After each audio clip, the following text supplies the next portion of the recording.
We've just taken the 345 again up from Puerto de la Cruz to La Caldera, and we're setting off on the Pista del Monte Pino, the main motorway as it were, which takes all the walkers into the Corona Forestal.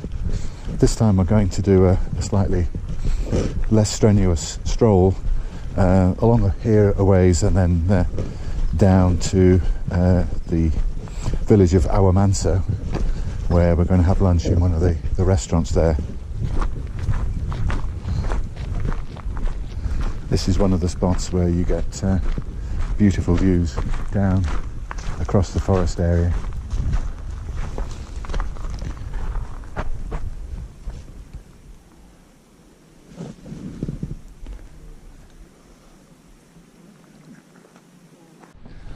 This is one of the many chotas or chotzas that you find in the Corona Forestal area. Picnic area set up.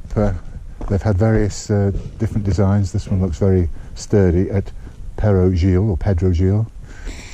Just off this way is the Candelaria route, which takes you right over the top of the ridge and down onto the other side of Tenerife, if you can go that far. But we're going to carry on today on the main pista and head round the corner into the sunshine again to continue our walk to Aguamansa.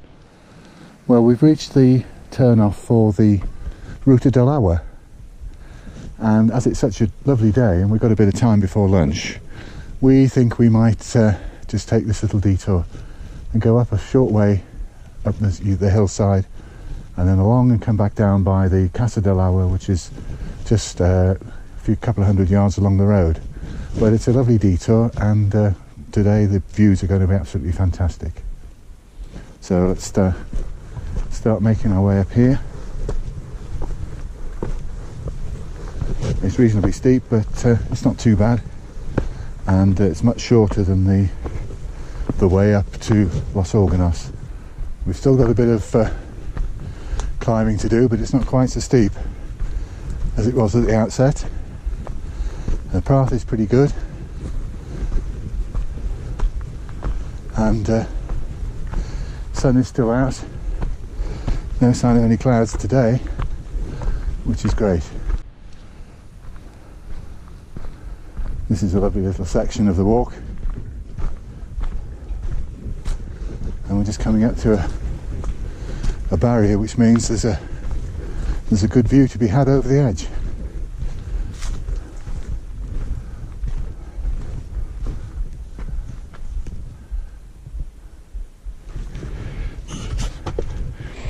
This is one of the water chambers that used to bring the pipe water. It was all part of the pipe water system, obviously long in disuse now, but it's the reason this walk has its name, the Ruta del Agua, because it follows the line that was once taken by this water channel. On the right here you can see the water channel that the path is following now, from which the name Ruta del Agua comes, the route of the water.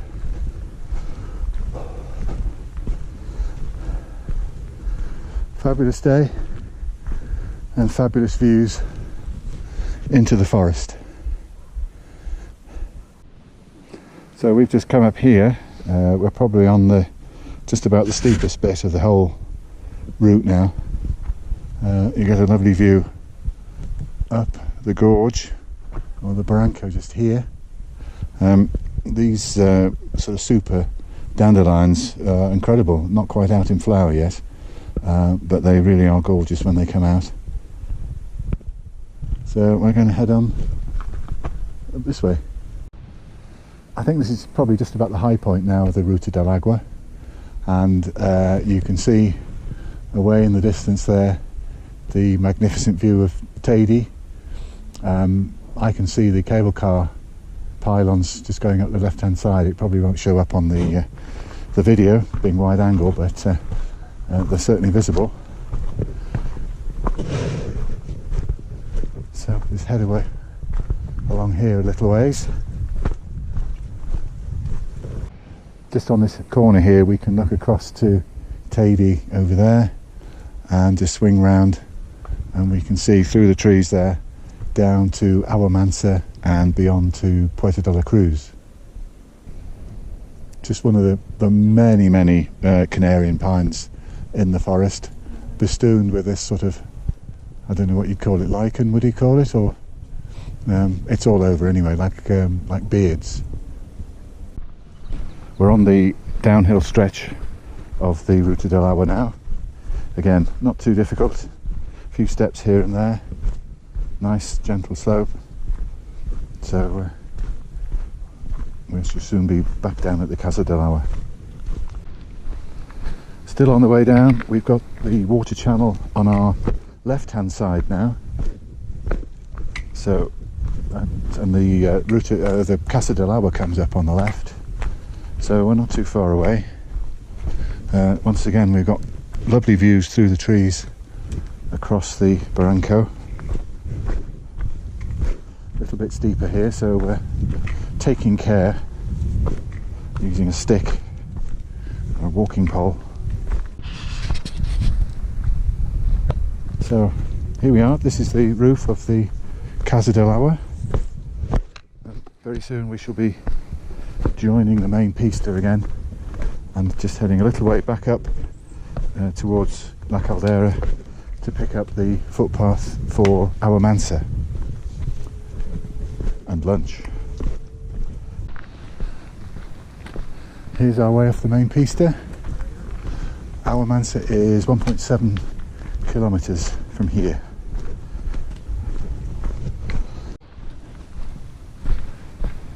So our path is winding our way gently downwards towards Aguamansa, and you can see here we're pretty much in the laurel forest now. We've left the Canarian pines a little bit higher up the slope, and the character of the forest has changed quite a lot.